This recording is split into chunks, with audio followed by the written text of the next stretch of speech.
안녕하십니까? CDS랩의 안상욱입니다. CDS랩은 여러 가지 설계 기술들을 결합해서 새로운 솔루션을 제공해주는 회사입니다.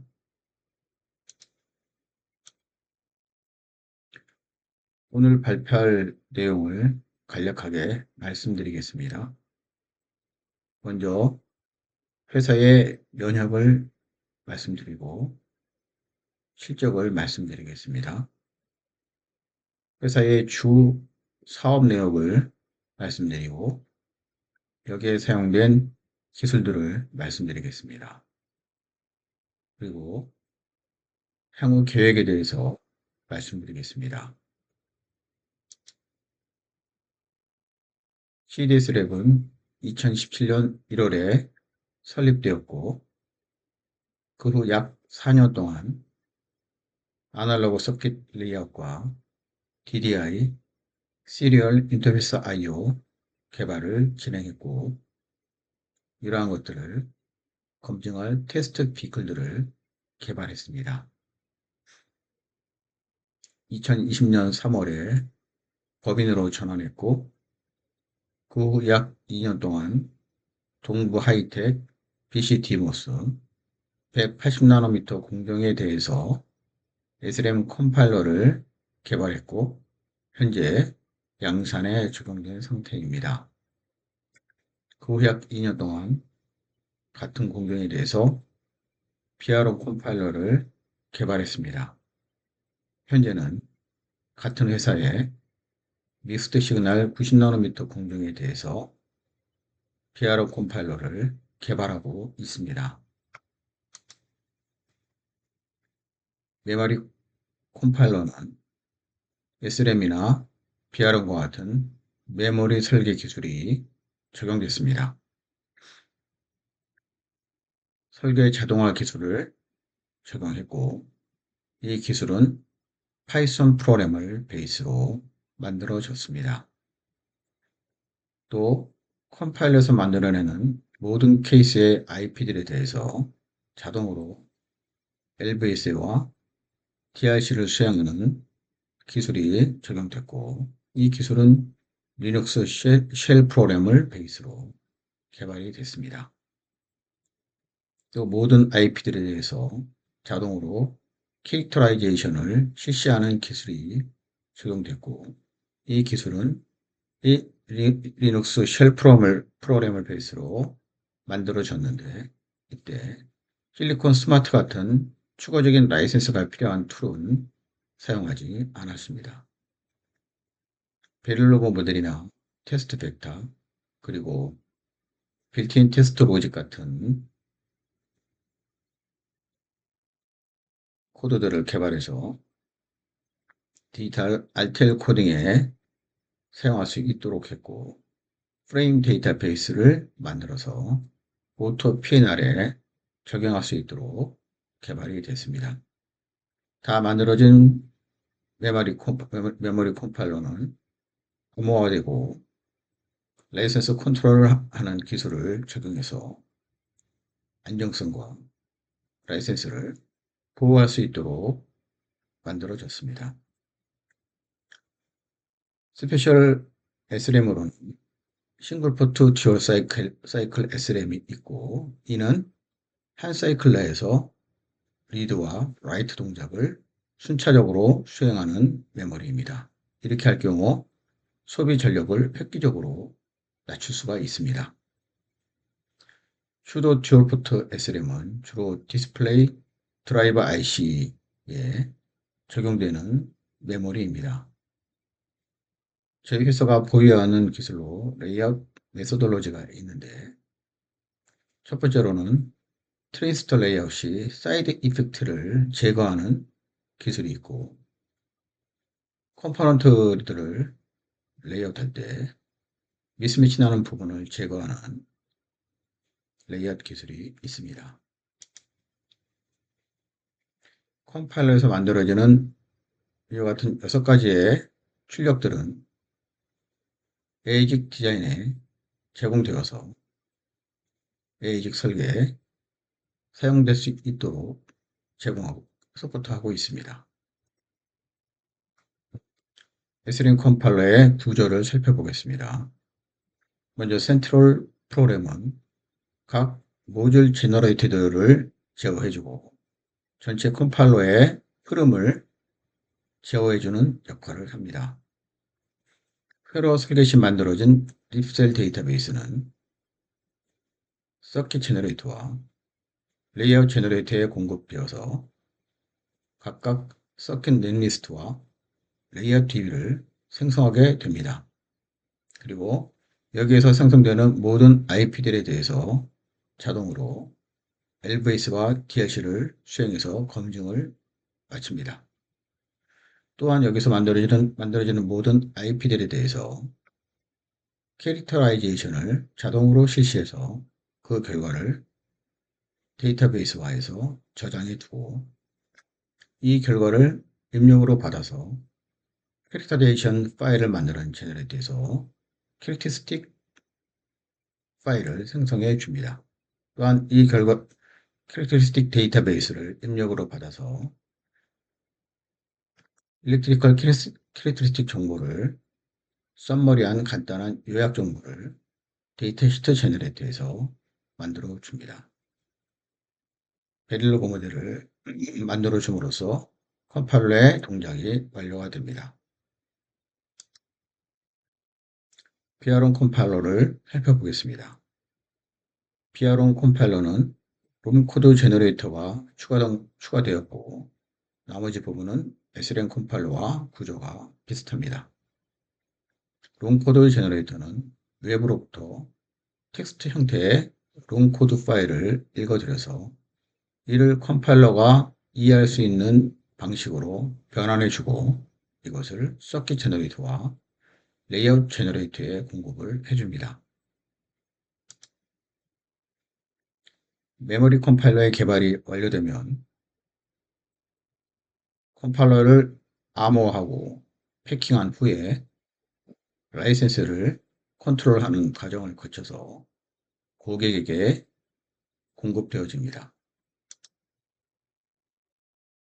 SPDC SRAM은 먼저 셀 내부에 있는 데이터를 읽어들여서 데이터 앞 핀으로 출력해주고 데이터 인풋 핀에서 받아들인 정보를 저장하고 있다가 연이어 라이트 동작을 실시합니다.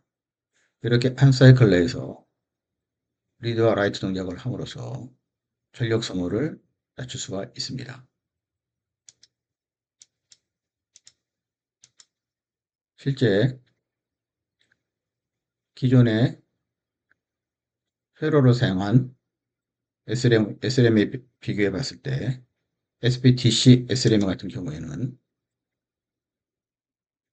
전력 소모를 49% 낮출 수가 있고 면적을 28% 줄여줄 수가 있습니다. 슈도 듀얼포트 SRAM은 싱글포트 SRAM의 빗셀을 사용해서 듀얼포트처럼 동작하게 만들어주는 메모리입니다. 그래서 실제로 두 개의 포트가 존재하고 이 두 개의 포트가 랜덤으로 동작을 할 때 이것을 듀얼포트 SRAM처럼 동작하게 만들어주기 위해서 이런 아비트러리 서킷이라는 회로가 들어가서 이를 제어해줘서 실제로 싱글포트 SRAM 메모리를 사용해서 면적은 크게 차지하지 않지만 밖에서 봤을 때는 듀얼포트 SRAM처럼 동작하게 만들어주는 역할을 합니다. 트랜지스터를 레이아웃할 때 트랜지스터가 디퓨전 엣지나 웰 엣지로부터 스트레스를 받는 것을 방지하기 위해서는 트랜지스터와 디퓨전 엣지 간의 거리를 충분히 확보해주고 또한 트랜지스터와 NL 간의 거리를 충분히 확보해 줌으로 해서 이러한 스트레스를 제거해 줄 수가 있습니다.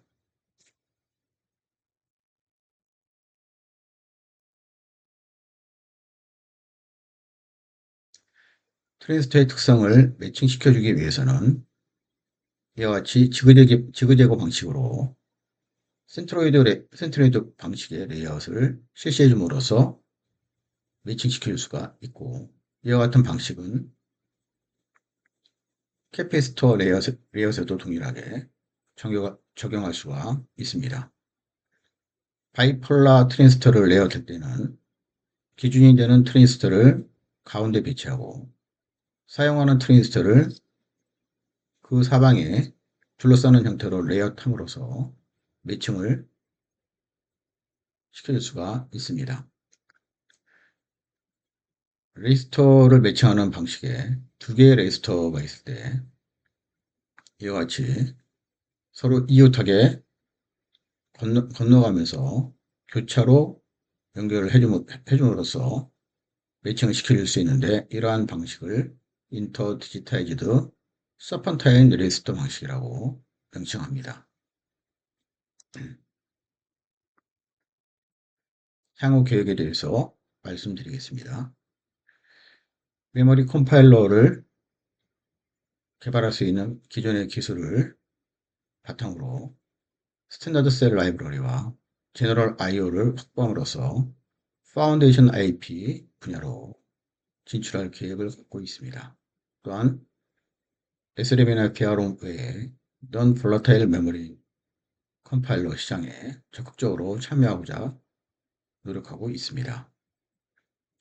SRAM B셀의 특성을 활용한 True Random Number Generator를 내장한 컴파일러를 개발함으로써 상당히 효과적이고 굉장히 가벼운 시큐리티 IP를 제공할 수 있습니다.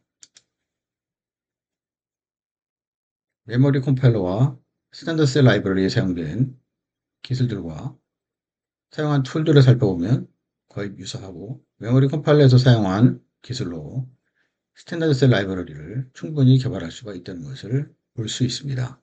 그리고 메모리 컴파일러에서 사용한 오토 캐릭터라이제이션 기술을 적용할 때 실리콘 스마트나 비올라 같은 추가적인 라이센스가 필요한 툴을 사용하지 않고도 스탠더드 셀 라이브러리를 개발할 수 있기 때문에 비용을 절감하는 효과를 가져올 수 있습니다.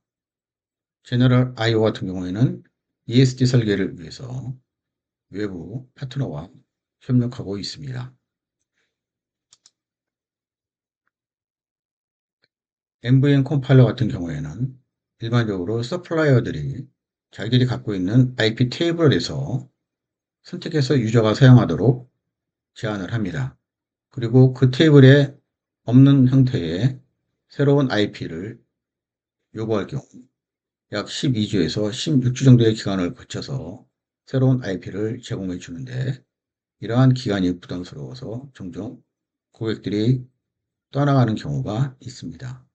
때문에 NVM 컴파일러는 이런 NVM 시장의 새로운 강점으로 작용할 수 있습니다. 지금 현재 스마트폰이나 IoT, 스마트카, 홈 오토메이션 같은 IT 기술의 발달로 인해서 현재 사회는 하이퍼 커넥티드 소사이어티, 즉 초연결 사회로 바뀌고 있습니다.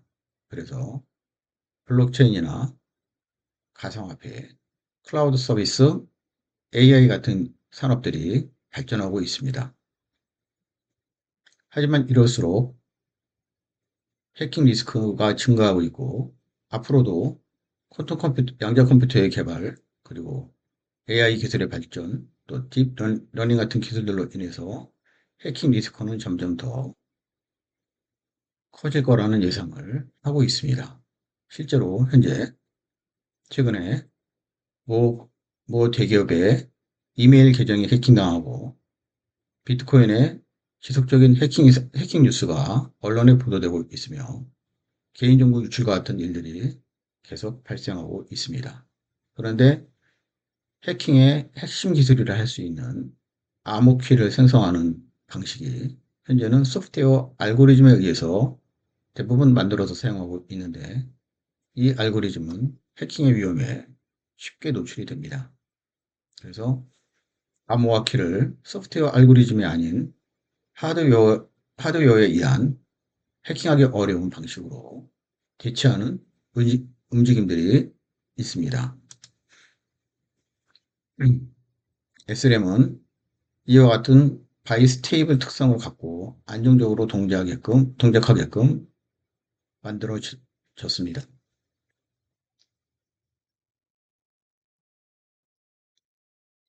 여기서 동작의 마진을 결정하는 이 파라미터는 셀 트랜지스터의 VT에 비례하고 이 VT는 채널 임플란트의 농도에 영향을 받습니다.